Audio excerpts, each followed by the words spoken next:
Entonces, la hemorragia puede ser según a dónde aparece la sangre, interna o externa. La interna es cuando no aparece en la piel, sino que aparece, no se puede ver la hemorragia, pero ocurre en el lado interno.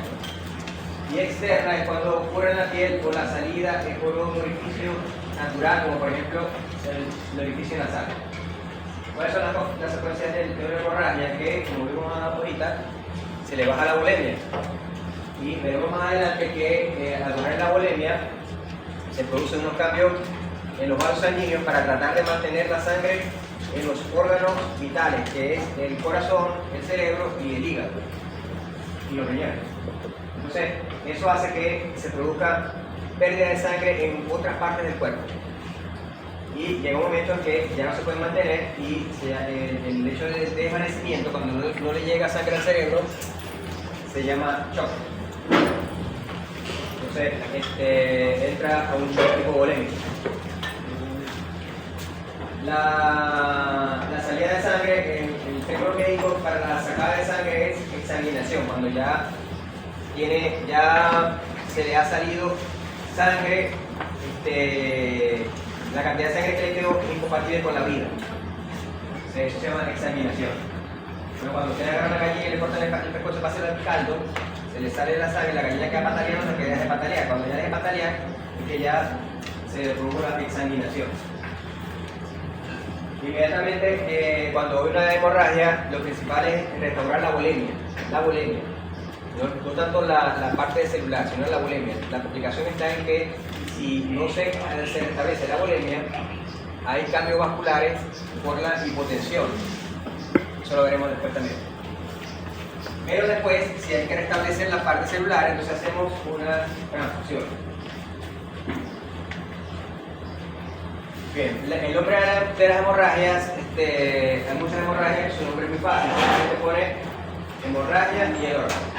Hemorragia cerebral, hemorragia pulmonar, hemorragia gastrointestinal. Entonces, ese nombre es muy fácil. Pero resulta que los médicos no lo quieren poner fácil, no se le pusieron nombres a la hemorragia.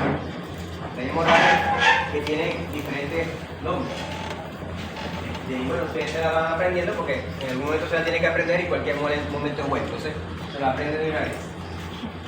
Entonces, el hipospasma es la hemorragia que se produce debajo de la esclerótica, la parte blanca del ojo. Que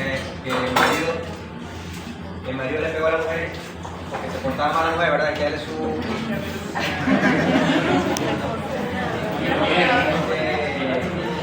También sale sangre en la parte blanca del ojo. Sí. La epistaxis, ¿qué es la epistaxis? Se la conocen, ¿verdad? Hemoptisis. ¿Alguien sabe qué es la hemoptisis? Sangrado auricular. Con la tos, ¿verdad? Cuando la persona tose y en la tos, en el punto sale gotitas de sangre. Eso es hemoptisis. Hematemesis. Con el vómito. Hematuria. La melena. Las heces. Y la hematoquexia. También en las heces. ¿Cuál es la diferencia entre melena y hematoquexia? El color de la sangre. Si en la melena la sangre es, el sangrado es alto, es decir, que da tiempo a la sangre a metabolizarse, a degradarse. Entonces la sangre sale oxidada, sale oscura. En cambio, la hematoquexia es en un sangrado bajo, en el colon. Entonces la sangre no da tiempo a degradarse y la sangre sale entera, sale brillante. Entonces, esa es la diferencia entre melena y hematoquexia. Ambas son sangrado en las heces. Un aneurisma es una ruptura de una arteria, producto de una malformación de la pared. Las arterias no se deben de romper, las venas son más fáciles de romper. El hematoma. ¿Qué es el hematoma?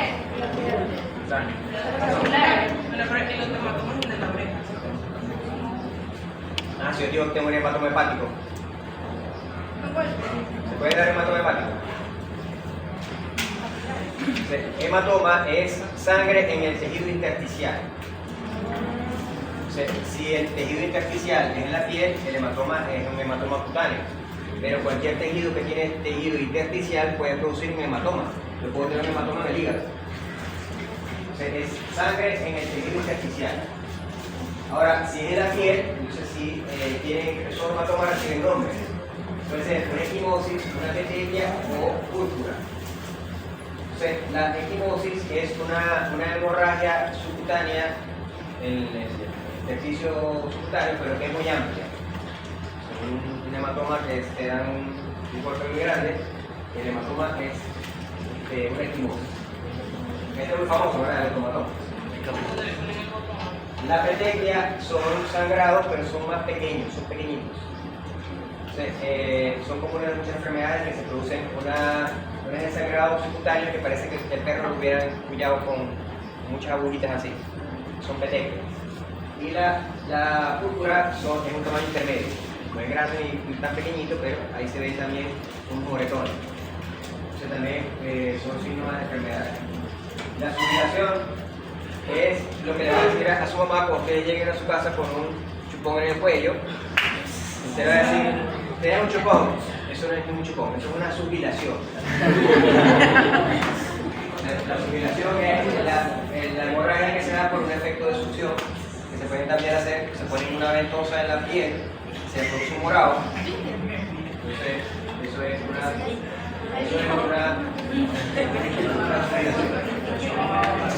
fíjense que las petequias son chiquiticas y las púrpuras son más grandes. Esto es un hematoma.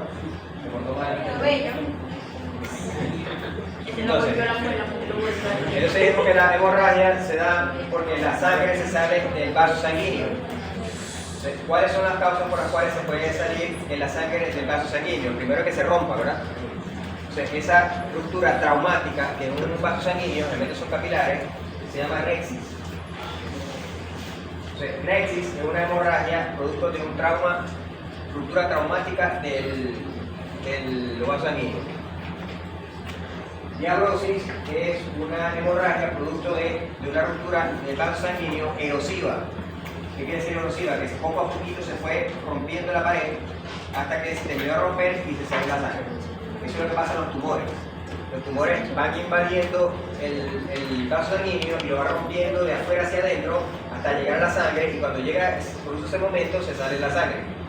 Entonces, la diabrosis es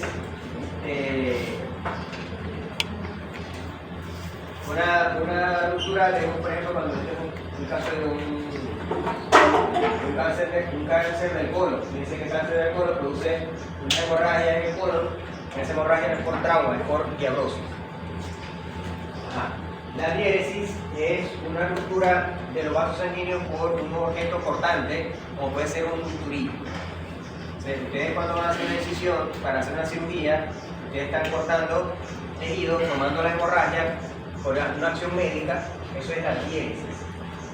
Y la diapéresis no es en sí una hemorragia, pero como la hemorragia es que las células sanguíneas se salgan del vaso sanguíneo, en este caso hay un aumento de la permeabilidad de la pared del vaso sanguíneo y las células se salen, sobre todo los glóbulos blancos, pero los glóbulos rojos pueden salir del vaso, pero porque van meneándose y atraviesan el vaso sanguíneo, no hay ruptura. Eso se llama diapéresis. Bien. Si se rompe una arteria, es una hemorragia arterial, una hemorragia venosa y una hemorragia capilar. Hay que diferenciar lo que es la congestión. La congestión es un aumento de fluido de sangre en un tejido, pero la sangre permanece dentro del vaso sanguíneo, no se sale. Entonces, eso es una congestión. En el caso de la congestión nasal, cuando se le tapa la nariz, una congestión nasal. La congestión no es hemorragia, hay que diferenciar la congestión de la hemorragia. Bien.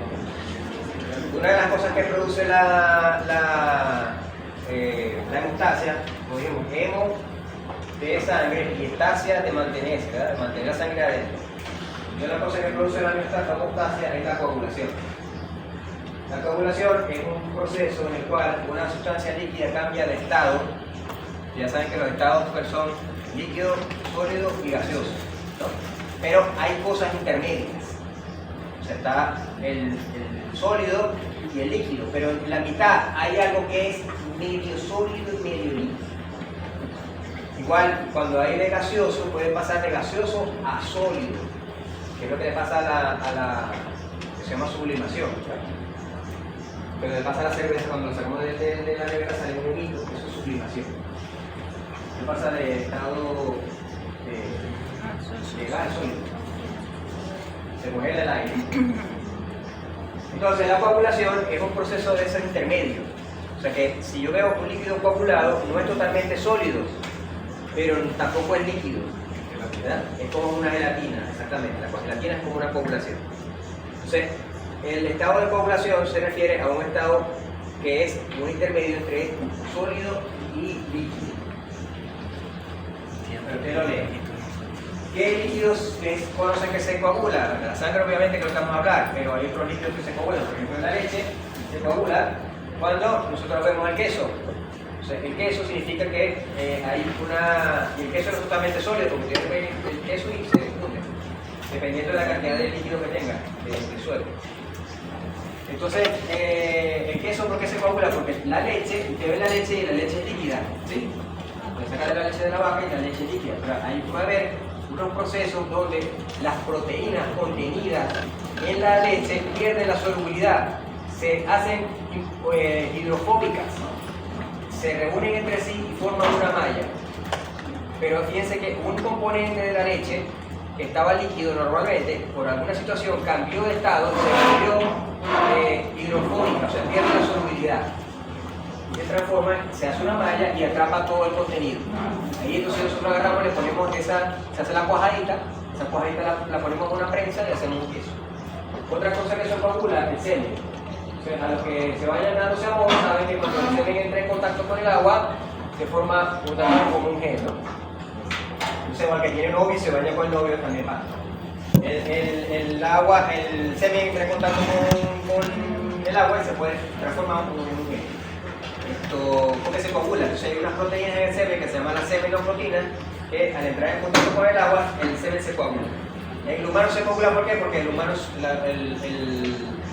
somos bípedos, entonces la gravedad, después de un coito, pudiera atraer el semen y se pierde.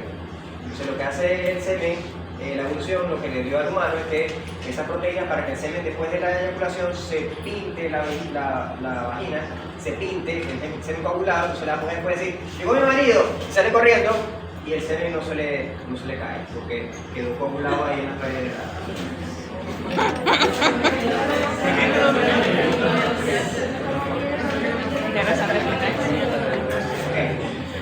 y otra cosa que se coagula es la sangre. Bueno, la gelatina también, ¿verdad?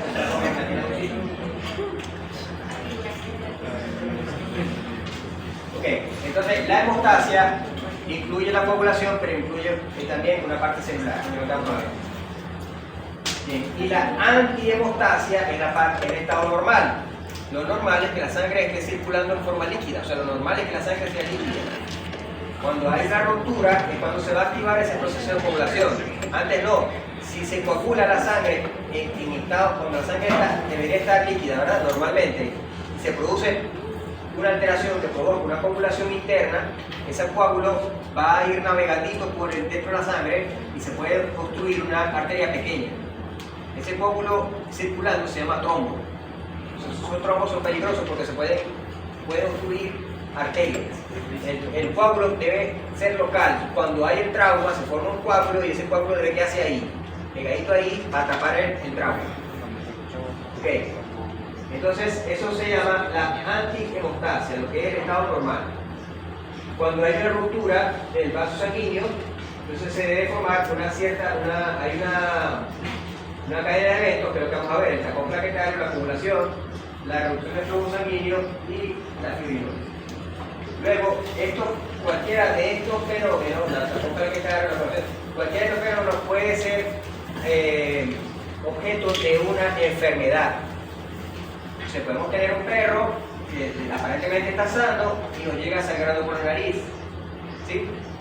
Y eso les va a llegar seguramente cuando sea un médico, que le llega al paciente a la piel. Entonces, ¿qué pasó? Hay una alteración de los procesos de coagulación, pero ustedes tienen que averiguar, hacer una investigación para ver cuál de estos procesos de coagulación está fallando para poner el tratamiento. No es un tratamiento general, vamos a poner esto.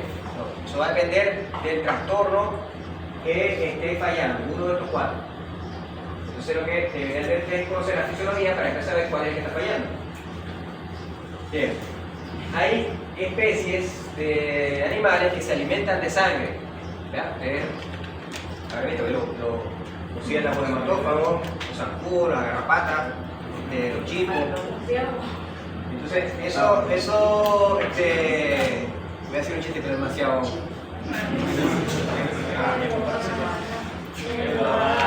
Entonces,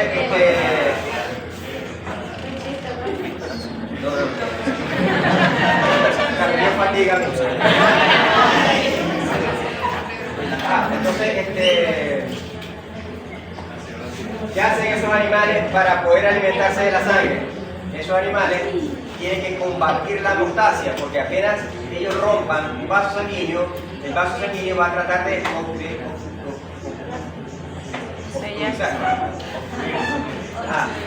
tratar de tapar la herida. Entonces, esos animales que se alimentan de sangre, en su saliva tienen sustancias que evitan la hemostasia, para que la sangre fluya más tiempo y ellos puedan alimentarse de la sangre. Entonces, ustedes ven una vaca cuando le pica un murciélago en el cuello, al otro día ven la vaca con los chorros de sangre, con la marca de chorro de sangre así, por los lados del cuello, es porque el murciélago en su saliva tiene sustancias hemostáticas, antihemostáticas, y entonces la sangre no se coagula. Y él chupe, y cuando se va, que la sangre queda ahí botándose y a la vaca le queda un chorreado así en el cuello. Profe, disculpe, iba a poner el teléfono y moví un cable.